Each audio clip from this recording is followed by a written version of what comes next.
akapewa signal pale. Mimi nilikuwa nimevaa koti. Kwa hiyo ukiniona nimevaa koti la kawaida, jaketi, nilikuwa majaketi haya marefu. Na ile bunduki nilikuwa naitumia mimi ilikuwa imekatwa kitako. Kuna jinsi ya kukata kitako. Kwa ile bunduki inakuwa ni fupi. Inakuwa fupi. Kwa hiyo nilikuwa nimeivaa, lakini imetulia zangu. Watu wananiona kama mtu ambaye nimesubiria tu na mimi kuelekea wapi? Mahakamani. Sasa muda ulipofika, yule bwana akasema anaomba kufanyaje? Kwenda uani. Kulikuwa siku hiyo kulikuwa na askari watatu. Akamwomba askari mmoja. Askari mmoja alikuwa ndio ana bunduki, wale wawili walikuwa wana bunduki. Kwa sababu mimi akili yangu yote kwa sababu mimi ndio nilikuwa na bunduki. Akili yangu yote ilikuwa kwenye yule ambaye mwenye bunduki. Yule mwenye bunduki ndio alikuwa na sense kwamba niweze kumtia vipi telo ili kusudi aweze kufanyaje? Tuweze kuondoka na yule mtu wetu. Basi na ndivyo ilivyokuwa. Wakati anataka kwenda, amemwomba yule bwana anataka kwenda uani. Wakati anasema tu anataka kwenda uani, yule askari ambaye kwa sababu alienda kumwambia yule askari ambaye alikuwa hana bunduki, akaenda kumwambia nataka kwenda uani. Yule bwana aliyokuwa hana bunduki kama machali akamcheza, akaenda kumshtua yule mwenye bunduki. Bana, kuna jamaa anataka kwenda wapi? Kwenda uani. Kwa hiyo wakabadilishana sasa. Yule alikuwa hana bunduki akabaki pale, yule mwenye bunduki ndo akawa na mueskoti kwenda uani. Sasa nilivyoona kwamba ameenda naye, nikaona sasa hapa tena inabidi nimforce kule tena wakati ameenda uani. Nilichokifanya na mimi nikaondoka pale kama naenda na mimi uani. Nikakimbia lakatata mpaka nikamfikia.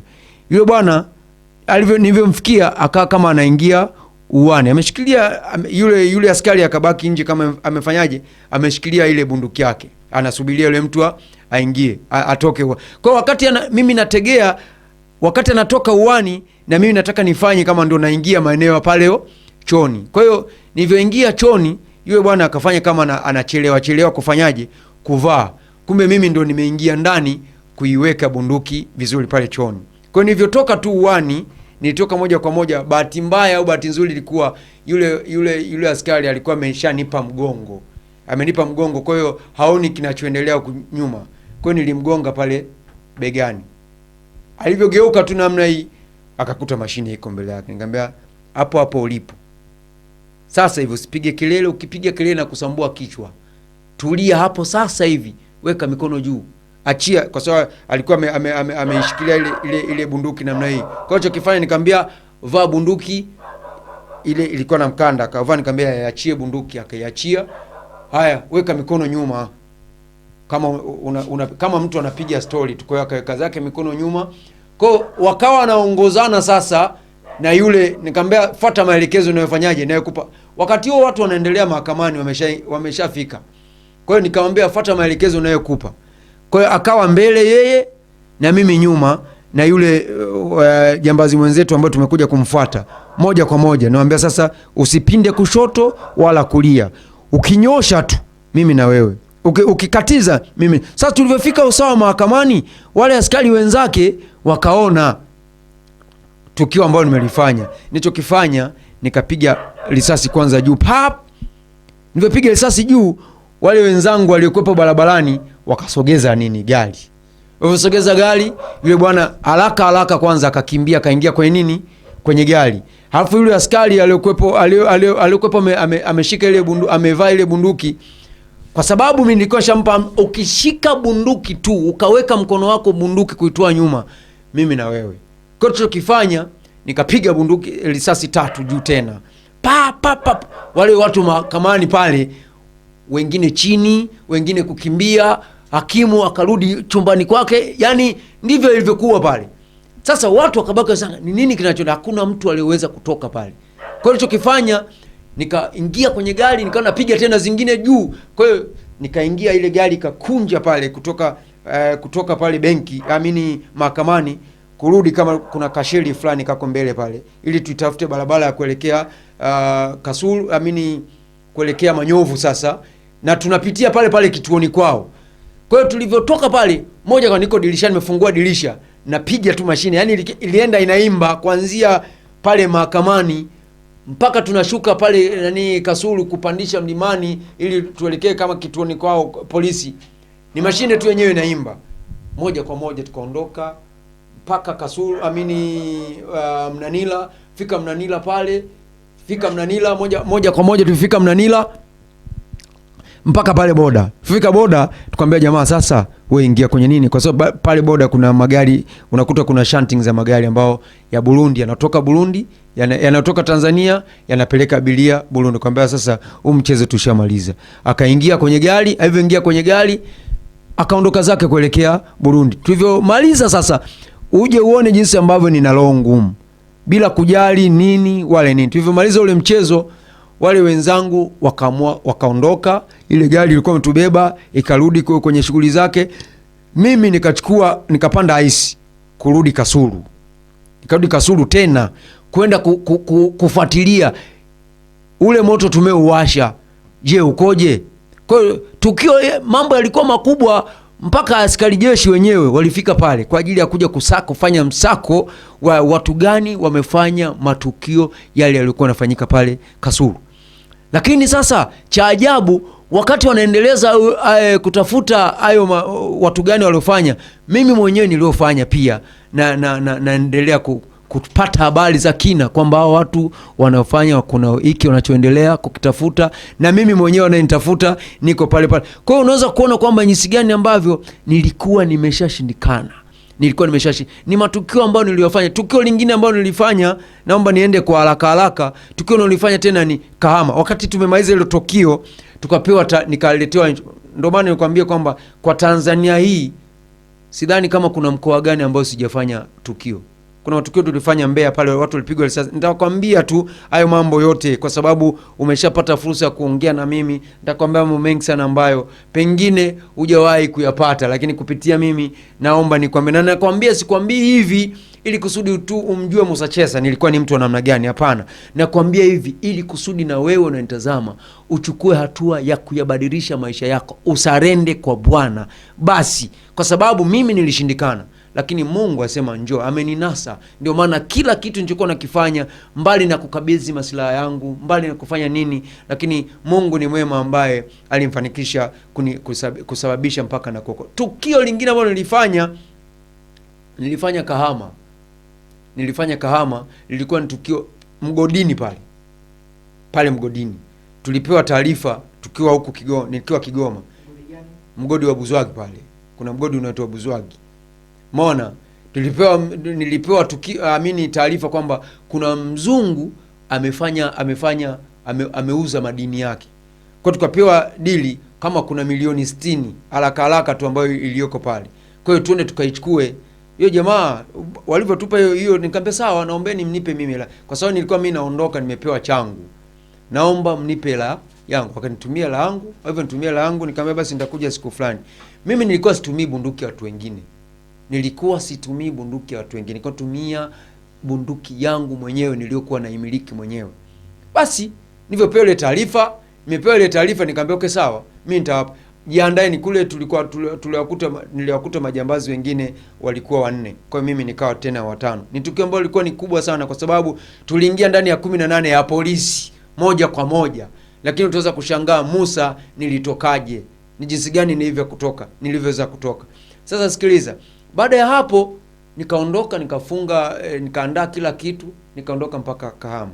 Fika Kahama nikakuta wenyeji wangu, nilivyokuta wenyeji, mchana wakanipeleka eneo ambayo ndio kwa sababu yule mzungu alikuwa amejenga amepanga nje kidogo. Lakini pale Kahama, ukitoka opposite na benki, nyuma ya stendi kidogo ndipo alipokuwa anaishi yule mzungu. Basi tulifika pale, wakanionyesha ile nyumba ina fence. Kwa hiyo baada ya vipi hapa hakuna mlinzi? Wakaniambia kuna Masai wapo hapo. Nikamwambia Masai wanisumbui. Nikauliza tu na wauliza kwa ajili ya mazingira ya hao wenzangu nitakao nafanyaje, nitakao kwenda nao, kwa sababu mimi ulikuwa hata uweke kufuli linalingana na nini, mimi nilikuwa na uwezo wa kupenya, kwa sababu mimi nilikuwa nikiweza nikifika kwenye mlango nikiegamia tu mlangoni niko ndani. Unakuja kuamka biashara imeshaisha. Kwa hiyo nilichokifanya baada ya kugundua hapo, nikamwambia basi mchezo wote nimeshauona, kinachobaki ni kufanya kazi. Iliyofika usiku, nakumbuka ilifika saa 6, tulianza yale matukio saa 6. Tukaenda mpaka kwenye ile nyumba, Tulifika kwenye nyumba, nikamwambia sasa subirini, mimi nataka niende nikafungue sasa. Nilifika getini, nikazama kwenye geti, nikaegemea kwenye geti, geti ikakubali, nikazama wapi? Ndani. Naposema kwamba nilikuwa nazama ndani, usije ukafikia kwamba nilikuwa na key, labda funguo za kufungua makufuli. Hapana. Yaani kama vile mchawi anaweza kuingia ndani. Hapo mbele nitawaambia jinsi gani nilivyokuwa naweza kuingia ndani. Nilikuwa natumiaje kuingia ndani? Ndio maana nasema ulikuwa uweke kufuli la namna gani? Mimi nilikuwa naingia ndani. Sasa naomba niendelee. Nisikilize. Baada ya hapo nikaigamia ile gate, nikaingia ndani. Nilipoingia ndani kuna mti mle ndani, nikamkuta Masai amekaa kwenye ule mti, amegamia kiti, ametulia namna hii. Nikamwambia sasa la msingi huyu Masai lazima yeye ndio awe na nini? Na funguo. Kwa hiyo la msingi alichokifanya cha kwanza, nikamzunguka, nilifika tu akashtuka, nikamwambia tulia, ukishtuka hapa na kusambua ubongo. Akataka, nikamwambia basi tulia. Kwa hiyo nikamwambia naomba ufungue. Fungua geti. Akaenda akafungua geti, wale wenzangu wakafanyaje? Wakaingia. Kwenye ile nyumba walikuwa nakaa watu wawili tu ndio tuliwakuta. Yule mzungu na yule mkalimani wa Mwafrika ambao ndio walikuwa wanafanyaje? Wanakaa naye. Tukamuuliza yule Masai, tukamwambia sasa tunahitaji bosi wako. Akaambia bosi anakaa kwenye ile nyumba. Anakaa yeye na nani? Akaambia anakaa bosi na kijana wake ambao ndo mkalimani wake ambao naona ndo dereva wake huyo. Kwa hiyo nyumba nzima wanakaa watu wawili. Tukamwambia sasa ukapiga kelele sisi na wewe. Kwa hiyo tukamfunga mipila pale, tukamfungia kwenye mti na kabaki na mtu mmoja. Alivyobaki na mtu mmoja, kabla ya hapo kwanza tulimwambia akagonge. Alivyogonga, jamaa alivyosema kwamba anakuja kufungua, ndio tukamkabidhi sasa kwa yule mtu mmoja. Alivyofungua tu yule mkalimani yule mzungu, alivyofungua tu tayari nikampiga tena. Nikamwambia sasa hivi tunachohitaji ni bosi wako. Kwanza wewe unajua kila kitu. Kwenye nyumba hii kuna shilingi ngapi? Akasema kwenye nyumba hii kwanza hatuna hela kabisa. Nikamwambia unasemaje? Hatuna hela. Nikamwambia hii mchezo mdogo. Twende. Bosi wako yuko wapi? Akaambia bosi anakolala, twendeni. Tukaondoka mpaka pale kwenye chumba cha bosi wake. Fika kwa chumba cha bosi wake, na kuambia haya ili kusudi ujue kabisa kwamba ni nini Mungu ana uwezo wa namna gani. Muda mwingine waga sipendi kuongea, lakini naamini kwamba toba ya kweli ni kucheua yale uliyofanya. Naamini. Kwa hiyo sijui kama wewe unanisikiliza, sijui unafikiriaje. Ndio maana kila nilichokifanya mimi, kama niliua hata sisimizi, ni lazima nikwambie niliua sisimizi. Kama nilikwambia nini, ni lazima nitasema. Sasa naomba nisikilize. Baada ya hapo akatuelekeza kwenye kile chumba cha bosi wake. Tulifika kwenye chumba cha bosi wake, tukamwambia gonga. Akagonga mlango. Alipogonga mlango, bosi akauliza, aliongea kwa Kiingereza, nini unahitaji? Yeye majibu akasema tuna shida na wewe. Yeye bosi akafungua, alivyofungua akaunganishwa pale. Tukamwambia mwambie sasa tunahitaji nini? Fedha. Tunahitaji pesa. Pesa zilizopo tunahitaji milioni 60 tu, zingine baki nazo. Yule mzungu hakuwa na makuu. Akasema bana, sisi pesa tulizo nazo saa hizi tumebaki na milioni 6 tu. Basi. Lakini fedha zingine zote tushapeleka benki. Nikamwambia wewe, namwambia yule Mwafrika, naomba umwambie kitamuingia sasa hivi. Hawahi kuleta nini? Hizo hela. Yule Mwafrika kaona kama ni utani. Nikamwambia sasa ninachokiomba, naomba uwahi. Sasa hizi hatuna muda wa kufanyaje? Wa kupoteza. Acho kifanya akaingia ndani na jambazi mwingine tulikuwa naye ambaye alikamatwa. Huyo jambazi ambaye kati ya wale tulikuwa nao yeye ni mmoja kati ambaye aliyekamatwa. Baada ya hapo akaingia naye ndani. Alipoingia naye ndani tukajua ameenda kuchukua ile milioni 60. Akarudi na milioni 6. Akahesabu akaziweka hapo milioni 6. Akamwambia hizi ndio pesa nilizo nazo. Akamwambia si tumekuja kwa ajili ya milioni 6, milioni 60 watuambia milioni 60. Nikavuta hatua 2 kurudi nyuma, yani kutoka nilipokuwa na pale alipokuwa ili nimuone sawa sawa. Nikamwambia sasa yule Mwafrika, bana tunaomba nini? Hela. Mwambie atupe hela. Na hesabu hadi 3. Ikishindikana biashara itashindikana. Kitamuingia sasa hivi. Yule Mwafrika akaona kama ni uzembe fulani ambao labda bado natania. Kiukweli naomba niseme kwamba ni mtu wa kwanza ambaye ndio wa kwanza mimi kumshuti kwa mkono wangu, ndio wa kwanza na ndio alinifanya niwe sugu kabisa. Sikuwa tena na huruma na watu wengine, yule mzungu. Kwa baada ya kuleta ubishi, nikamwambia sasa, kama umeshindwa kufanya kuleta hela, sasa naomba hiki hapa kikuulize, useme wewe hela iko wapi. Kweli mshuti. Ndio mshuti akadondoka chini. Yule Mwafrika akaanza kusema kule, akasema, nikamwambia sasa, umeona hapo kinarudi kwako. Nataka hela. Tuoneshe hela ziko wapi. Sasa ile ilikuwa, unajua majambazi wanaanza kutolea mfano ili kuwatetemesha watu wengine. Akaamua tu kufanya hicho kitu kwa ajili ya kuwatetemesha watu wengine. Ndio ukweli utaupata kwamba hapa ni ukweli au ni uongo. Kwa hiyo jamaa akazungumza, jamani, kweli kabisa tunachozungumza, hiyo hela iliyopo ni hii, hakuna nyingine, ndio hii iliyopo. Kama umeamua basi na mimi basi. Nikamwambia, huyu mwenyewe Mwafrika hao wanakuja kula hela zetu tu. Hizi hela ni za wanakula hela zetu alafu wanaondoka zao. Lakini wewe ni mbongo. Na kwa sababu ni mbongo, hizi hela penginepo hata wewe zitakusaidia poa. Wewe tunaachana na wewe. Tugee hizo hela zetu, tukachukua zile hela alipokuwa ameziweka, tukaondoka, tukamfunga tight, kumtoa nje, kumpeleka pale alipofungwa Masai. Sasa kumbe pale kwenye kasebule kakuingia kwenye, na hicho ndicho kilisababisha hata ile akamatwa. Kuna kakamera pale kalikuwa kanafanyaje, kanatuangalia. Sisi hatujui mambo ya kamera, mimi nilikuwa sijui hata mambo ya kamera ni nini. Sasa baada ya hapo sijui ni nani aliyeweza kutoa taarifa, nadhani ni ule mlio wa risasi uliosikika kwenye ile kwenye ile nyumba. Ulivyosikika ule mlio wa risasi, askari kama kuna doria sana, askari wakawa wamesogea maeneo yale. Walivyosogea maeneo yale, na kipindi hicho ulikuwa ujambazi sana umekithiri sana hapo Kahama. Yaani kwa sababu matukio yalikuwa mengi sana. Sasa walivyosikia ule mlio wa risasi, wale askari wakaanza kufuatilia. Kufuatilia pembeni ya ile nyumba kuna mabodaboda wanapaki pale. Sasa askari walivyokuwa wanapita, wale bodaboda ndo wakawaambia wale askari, huu mlio wa risasi umesikika kwenye nyumba hiyo. Kwa wakaanza kufanya ulinzi wakuu. Sasa ile wanasikiliza, sisi tunamtoa mle ndani tunaongea, kumbe wao ishatusikia kwamba ni kitu gani kinachoendelea mle ndani. Wakati huo wote tumeenea, tuko watano.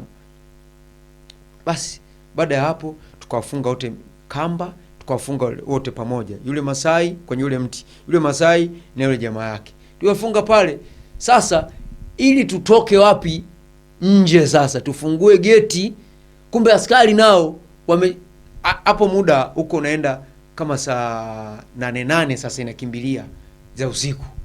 Sasa askari nao kumbe wameshafanya zao doria, na wao wako maeneo ya pale wanasubiria kuangalia ni watu gani wanaotoka. Sasa kwa jinsi tulivyokuwa tumevaa, moja kwa moja walijua tu hao ni majambazi.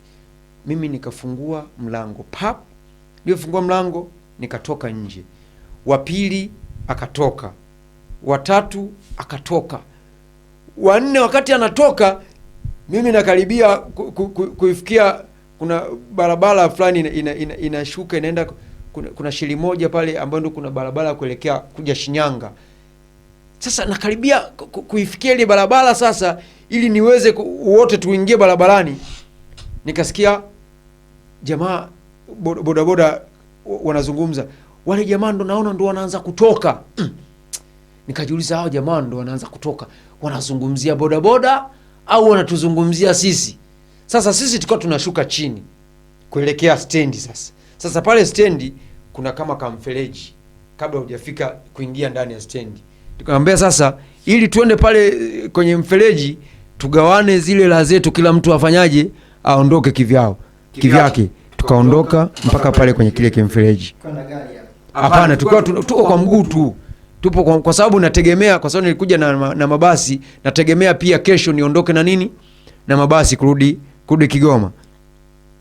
Basi tumefika maeneo yale, tukawa tumeingia, tumekaa kwenye mfereji, miguu tumeiweka ndani ya mfereji. Mimi ndio nimeshika zile hela ili kusudi niweze kuwagawia. Sasa kama dakika 10 bado tunaendelea tu kujadiliana. Wakati huo bahati nzuri mimi nilikuwa siwezi kuvua bunduki. Yaani nikimaliza kazi yangu nilikuwa navaa moja kwa moja, naweka bunduki yangu inakuwepo kama usalama. Sasa wakati nakumbuka wakati huo sasa kwenye bunduki yangu nilikuwa na risasi kama 3 tu ndio zilikuwa zimebaki. Kwa hiyo kuzitumia tena ovyo ilikuwa siwezi kufanyaje kuzitumia. Kwa hiyo tulivyoingia pale dakika kama 10 tu hivi kwanza kuona ishara kama ya watu wanazunguka zunguka. Unajua ukiwa jambazi ni mtu anahisia sana. Kama kuna watu wanapita wa kawaida wa usalama unajua. Na mimi pia nilikuwa na vitu ambavyo vinanisense kwenye mwili wangu. Kama kuna tukio baya ambalo linataka kutokea najua tu. Sasa wakati nataka kuambia jamani hapa ishakuwa issue. Hapa tujiandae kufanyaje? Bado tunajadili tu hapo. Kimeshawaka. Sasa tulikuwa tumejipanga. Mimi nilikuwa nimekaa hapa, Mwandu wa jamaa, yule jamaa tulikuwa tumekaa naye hapa, alafu wale watatu walikuwa wamekaa kwa mbele wanatutazama. Sasa wakati tunaongea tu namna hiyo ililia risasi moja. Yule alikuwa amekaa pale nyuma yangu alipita hapa mazima akaanguka hapo chini. Sasa wakati wanataka kukimbia wale alipitiwa na risasi ama uoga? Alipigwa na risasi kwa sababu pale walipigwa watatu pale. Sasa wakati wanapigwa hao wengine wanataka kukimbia wasimame, mwingine akala chuma pale.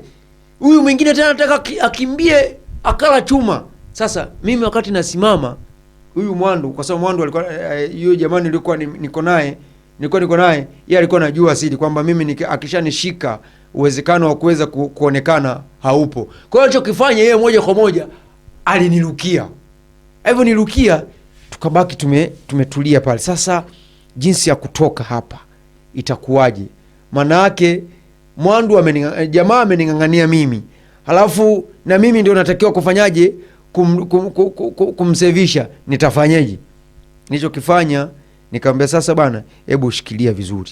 Ukishika vizuri tuondoke hapa ili malengo tuingie mle stendi. Tukishatoka stendi aniachesi anajua maeneo kwa sababu kwao nilikuwa tumekutana naye, lakini kwao ilikuwa ni Musoma. Kwa hiyo malengo yangu tupite maeneo ya stendi ili kusudi sasa tufanyaje? Tuondoke, yeye aondoke zake na mimi niondoke. Sasa wakati tunaondoka amenishikilia hivyo shati. Tunaondoka waliko askari wako nyuma yetu, alafu sisi tunaenda. Akataka wakati tumekaa mle chini kiatu chake kilifunguka.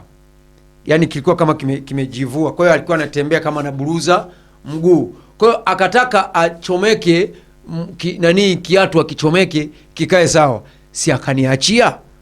Hivyo niachia akaonekana. Mwingine yule pale anataka kufanyaje? Kukimbia. Alipotaka kukimbia wakawasha risasi. Walipowasha risasi bahati nzuri ikafanyaje? Ikamkwepa. Kwa hiyo tukasambana pale. Ndivyo sambana yeye akakimbia, mimi nikaenda pembeni, wakanipita pale speed. Wanafanyaje? Wanamkimbiza. Nikaona huonekani hapo. Mimi sionekani. Yaani kilikuwa kikishanuka siwezi kuonekana tena. Nikaona sasa hapa nifanyeje? Kutoka hapa tena kupanda basi itakuwa unajua pamoja na kufanya ushirikina, kama ushaona watu wanaanguka mbele yako, kuna ile roho ya ubinadamu. Yaani inakuja uoga fulani unaanza kufanyaje? Kukuingia uoga uliojaa lakini wa usugu, sio uoga tu kama mtu fulani. Nikaona sasa hapa la msingi kuna haja ya kuchukua piki. Hapo sasa nikimbilia kama saa 10. Nikaona sasa hapa natakiwa nitafute usafiri.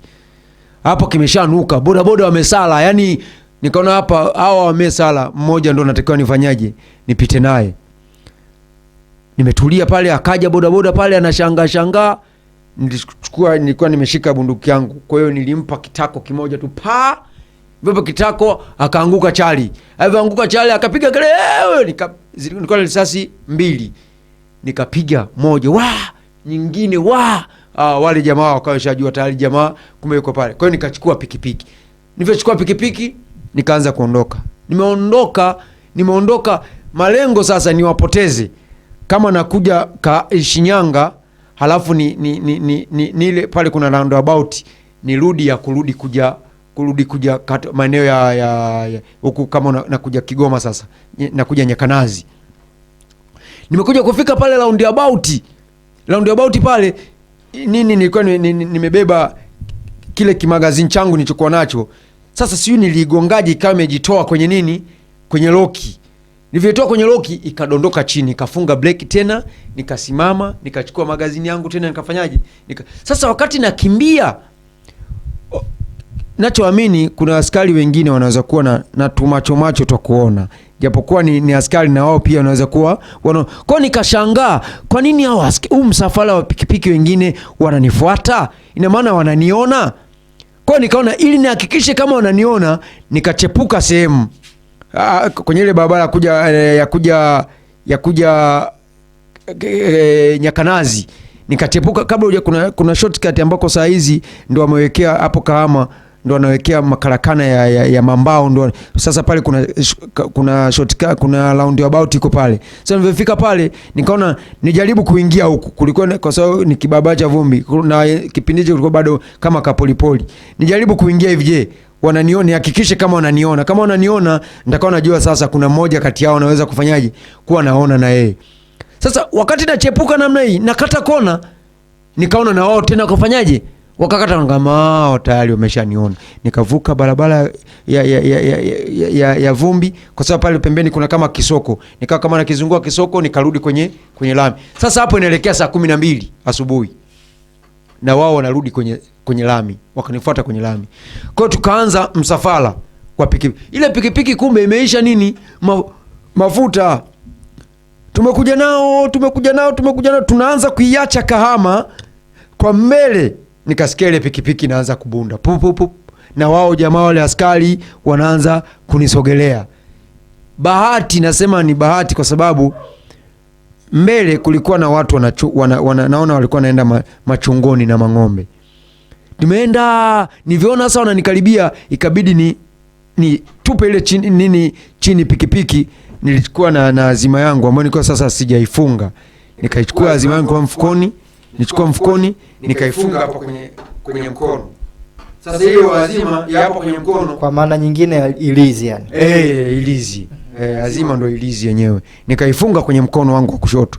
Nilifunga kwenye mkono wa kushoto. Sasa hii ilikuwa na mazingira mawili. Naweza kuanguka chini au naweza nikipata chochote cha mazingira yote ambayo yapo yanawezekana, nikaweza kubadilika kwa namna ile. Kwa hiyo nikawa najihami kukimbia kwenye zile ng'ombe.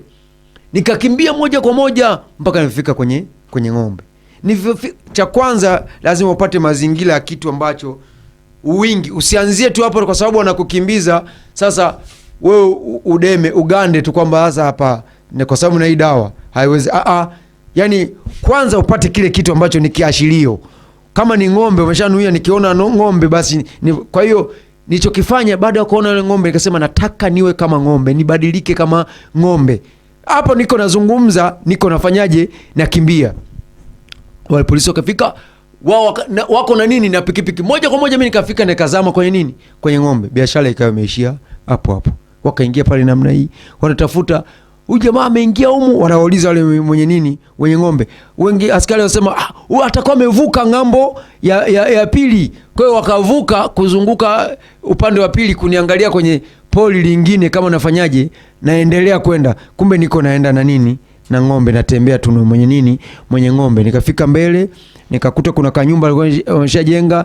Kwa hiyo nilipofika pale kwa sababu ilikuwa ni asubuhi maumande, nikatulia mpaka jua likawaka, nikakauka vizuri, nikaondoka, nikapiga kwa mguu poli kwa poli mpaka Lunzewe.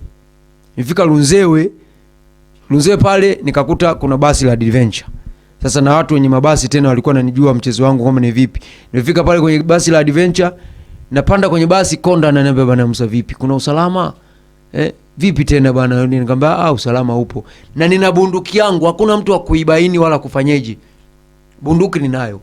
Baada ya hapo nikapanda Adventure moja kwa moja mpaka Kigoma. Kwa hiyo nina matukio mengi ambayo niliyafanya. Nazungumza baadhi ya matukio ambayo nilikuwa nayafanya na niliyafanya kwa kasi kubwa sana ambayo ilikuwa mtu hawezi kunifuata. Lakini matukio mengi sana ya ujambazi, ya uhalifu wa kutumia risasi nimewafanya, ya kutumia bunduki nimefanya Mbeya, nimefanya maeneo ya airport, nimefanya sana pale, nimefanya Dar es Salaam, nimefanya matukio ya ujambazi Arusha, nimefanya matukio ya ujambazi Tabora, nimefanya sana. Kama Tabora ilikuwa kama ndo kama nyumbani, kama ilivyo Kigoma tu na Tabora. Nimefanya matukio hayo mengi sana, Shinyanga. Hakuna sehemu, naomba niseme na hiki naomba nizungumze, hakuna sehemu ambayo sijawahi kufanya tukio la ujambazi kwa hapa Tanzania, kwa sababu kati ya watu wenye mtandao mkubwa kwamba jambazi uko sehemu fulani na lazima wakufahamu na ufahamike kwa ajili ya ule ubora ulionao wa kazi yako, ni majambazi. Yani hata kama uko sehemu fulani watakujua jambazi fulani anakaa sehemu fulani, hata kama hujafanya nao matukio. Kwa mimi nilikuwa nafahamika na yale mambo nilikuwa nayafanya. Ni baadhi ya vitu tu ambavyo vilikuwa nikipiga tukio moja na watu wameshaona kabisa kwamba hili tukio limefanyika hili na ni kwa sababu ya Musa, halafu mtu nimesevu, watu kwa nini Musa, kwani yeye ni nani, anatumiaje? Na ukiniona muda mwingine, namshukuru Mungu saa hizi ndo kidogo naanza kuonekana kama lakini nilikuwa ni mtu ambaye kwa kweli nilikuwa sina huruma. Naomba niseme nilikuwa sina huruma, na nishukuru tu kwamba jeshi la polisi pia, pamoja na kwamba nilikuwa ninafanya matukio mengi sana bila kuogopa jeshi la polisi, lakini jeshi la polisi alikata tamaa. Walinitafuta sana, hasa mkoani Kigoma. Walinitafuta sana kwa namna yote walivyoweza. Ni vile tu kwamba nilikuwa na uwezo binafsi wa kutoweza kufanyaje, kuonekana. Alikuwa ni kamanda mmoja, kamanda hapo mbele nitawaambia ilikuwaje, jinsi ambavyo nilivyokuwa ninaamrishwa nitafutwe, na ambaye ataweza kunitafuta na kunipata atapewa zawadi. Ndio maana nasema unayenitazama sikuwa kamwizi wala sikuwa kajambazi. Nilikuwa ni jambazi ambaye katika pengo ambalo walipata majambazi na nikunipoteza mimi. Wanasema wamenipoteza kwa sababu sasa nilishaacha zile kazi za ujambazi saizi, na nasema sitoacha kuwasema majambazi, kwa maana makundi ya majambazi kwanza ninayafahamu, njia za majambazi nazifahamu, mbinu za majambazi nazifahamu. Ndio maana nasema naipongeza serikali ya Jamhuri ya Muungano wa Tanzania sana sana sana sana kwa kuendelea kuweka mikakati kabambe ya kuweza kupambana na matukio ya ujambazi. Na mimi nasema kwa 100% nitaliunga mkono jeshi la polisi, nitaliunga mkono serikali yangu ya Jamhuri ya Muungano wa Tanzania kuyafichua majambazi bila kuogopa kwamba ni kweli. Naomba niseme nina changamoto kubwa sana. Ninatafutwa na majambazi, ninawindwa. Kama hivi watu wananisikiliza, watu wananiona, kuna majambazi wanasikiliza na wao. Wasema huyu Musa vipi? Mbona anaamua? Kuna watu wanapiga simu, mbona tunafuatilia? Nasema nitapambana vita dhidi ya ujambazi, dhidi ya matukio yote, ni mradi ni matukio yale niliyoko niyafanya. Ndio maana nasema nitashirikiana na jeshi la polisi, nitashirikiana na Jamhuri ya Muungano wa Tanzania kupinga na kuonya na kuhakikisha kuyafichua makundi yote ya ujambazi, kwa sababu kama polisi wanajua kwa upelelezi wao wanayojua, lakini mimi najua live kwa sababu najua makambi, najua jinsi gani, najua hata mtu yukoje, huyu ni jambazi huyu, hata kama anatembea mimi najua. Kwa hiyo kujisalimisha ni kukabidhi kama nilivyojikabidhi mwenyewe. Ufanye kama maamuzi niliyofanya, ili kusudi uweze kufikia hatua ya wewe kuwa raia kama mwema kama mimi nilivyo. Lakini nimesema mwanzo kwamba nimefanya matukio mengi ndani ya Tanzania, lakini pia ndani ya nje ya Tanzania. Nimefanya matukio Marawi, nimefanya matukio Kongo, nimefanya matukio Burundi. Lakini ngoja nikwambie, nikupe tukio tu moja ambalo nilifanya Burundi. Nilifanya tukio moja Burundi, sehemu moja inaitwa Mabanda. Kwanza ulikuwa unaendaje huko, kwa njia za kawaida ama za magendo? Nilikuwa naenda kwa njia za magendo. Huwezi kwenda kufanya uhalifu alafu uende kwa njia za kawaida. Nilikuwa naenda kwa njia za magendo. Na kuna tukio ambalo nilifanya pale Burundi. Huwezi kwenda kufanya Burundi, ni kama vile ndio hiki ninachosema. Ukisikia matukio ya ujambazi yanafanywa Tanzania, kama tukio limefanyika Tabora, kuna mwana Tabora amehusika. Kuna mwana Tabora amehusika kutoa lamani, kwa sababu hakuna mgeni anaweza kuja akafanya tukio na kati azijui njia za wapi za Tabora. Kwa hiyo kuna mtu ambaye amefika na kuweza kuzungumzia kwamba utapita hapa, utafanya hivi, utafanya hivi. Kama ilivyokuwa tulivyotoka, tulipewa taarifa Burundi kwamba kuna mzigo upo umeingia, kuna hela ambayo tunatakiwa tuifuate, na yule aliyokuwa anatupa ile information, yeye alishafanya tukio pale na wakamjua ni yeye, lakini akakataa, akasema jamani, mimi sijafanya, mnaonizingishia sio mimi, mnaoniambia sio mimi, waliofanya ni majambazi wa Tanzania na mimi nimeshaacha, nilikuwa nawajua. Sasa anatafuta kujikosha, na akasema na kwa kuhakikishia hivyo, nimeshapata taarifa kwamba hao majambazi wanataka kuja. Kumbe anawaambia hayo ili atengeneze sasa mchongo ambao anataka kuja kutukamatisha sisi, yeye ajivue kama yeye hakufanya ile tukio. Si akatupa taarifa, bana Musa, kuna 1 2 3, kuna hiki na hiki na hiki. Nikamwambia okay sawa, maana mimi ulikuwa ukiweka hela tu hapo bana, mimi nakuja hata iwe wapi. Yani kwa jeshi la mtu mmoja naondoka kwa namna yote ile. Basi akatupa taarifa jinsi palivyo mabanda pale, ni nini tufanyaje. Basi ilikuwa ni tukio la mlikuwa mnaenda kuiba nini? Kwa sababu pale alikuwa ni mfanyabiashara, anafanya biashara za kuchange hela, anachange dola, anachange mafaranga na hela pia za Tanzania. Lakini pia tulikuta ana duka la kuuza nini, vitenge. Kwa sisi tulichokuwa tumeenda ni kupola tu. Kwa hiyo kile tutakachokikuta ndio, na yeye alivyotuambia kwamba ana change hela, ina maana tulijua tu hela ni za kufika, tunafanyaje, tunazoa tu. Kumbe tunaingizwa kwenye nini, kwenye mtego. Lakini yule jamaa anatuingiza, majambazi unajua hawaaminiani. Yaani kuna jambazi anajikosha tu kwa jambazi mwenzake kwa ajili ya kutafuta sifa fulani kwa watu wengine. Kwa hiyo ndicho alichokifanya na yule bwana. Akazungumza hayo mambo, akatuambia, akatupa kila kitu. Baadaye akazunguka sasa kule kwa wale yule tajiri ambaye tunategemea kwenda, ngambia jamani, wale mlikuwa mnasema kwamba mimi ndio niliofanya, sasa wenyewe wanaokuja waliofanya ile tukio wanarudi tena. Hii ni siri ambayo nimepata, kuna Watanzania wamewasikia wako nazungumza. Sisi hatuelewi ili wala lile. Nakumbuka nilikuwa na pikipiki moja XL, tena niliazima tu kwa jamaa. Niazima ilikuwa ni Honda kubwa hivi 250. Ndio nikaondoka naye, nikambeba jamaa yangu nilikuwa naye, tulikuwa wawili, nikambeba na kule tukamkuta mmoja na mwingine tukampitia Mnanila, tukamwambia atumie usafiri wake, tukampa, kwa sababu jumla tuliotoka Tanzania tulikuwa ni 3. Kwa hiyo tuliomkuta kule Burundi tena akawa ni yeye peke yake. Kwa hiyo sasa yule aliyekuwa atumia usafiri wetu yeye akatangulia, akavuka vyake, lakini sisi kwa sababu tulikuwa na pikipiki tukavuka mapema sana pale customer, tulipita mapema sana. Tukaondoka mpaka pale mabanda. Tulifika mabanda tukakuta mgeni wetu aliyotupa ile information kwa muda tuliofikia, akatupokea, akatupeleka mpaka nyumbani kwake, tukala chakula safi. Tumekubaliana tukaanze kazi saa 4 za usiku.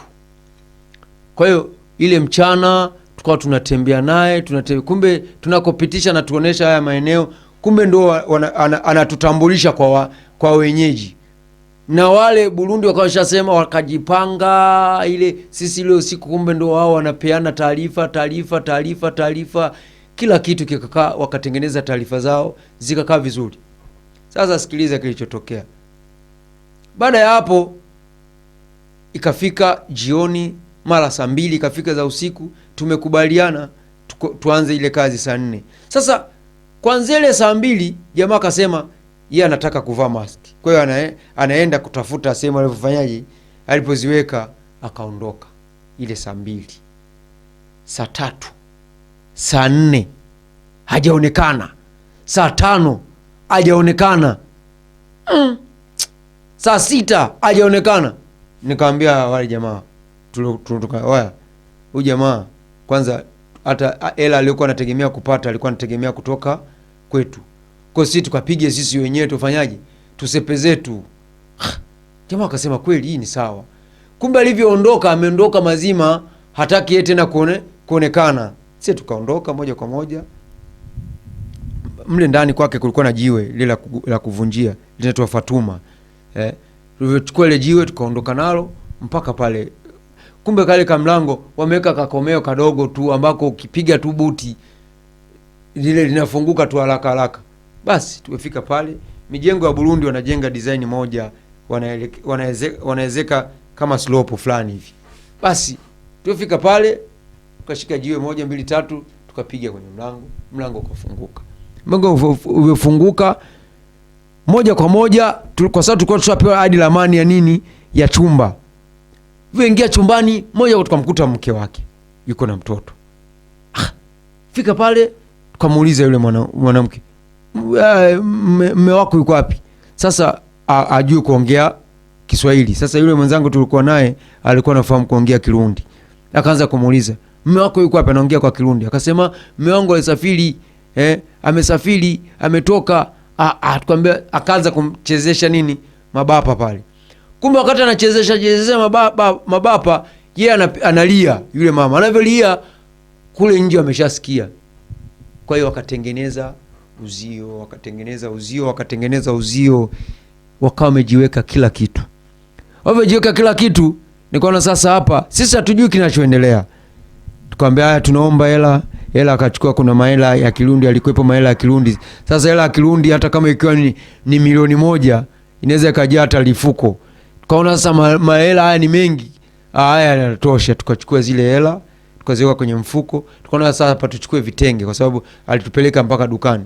Tuchukue hata vitenge basi. Tukachukua yale mamifuko ya shangazi kaja. Tukaanza kupakia yale mamifuko. Tulipopakia yale mamifuko, tulianza kupakia yale mamifuko yakajaa. Tukamwambia sasa tutoke. Tuko hapo watatu. Tukamwambia tutoke nje sasa. Kumbe wao wameshatafuta mpaka na wao wana bunduki. Na mimi bunduki yangu ilikuwa siku hiyo na risasi.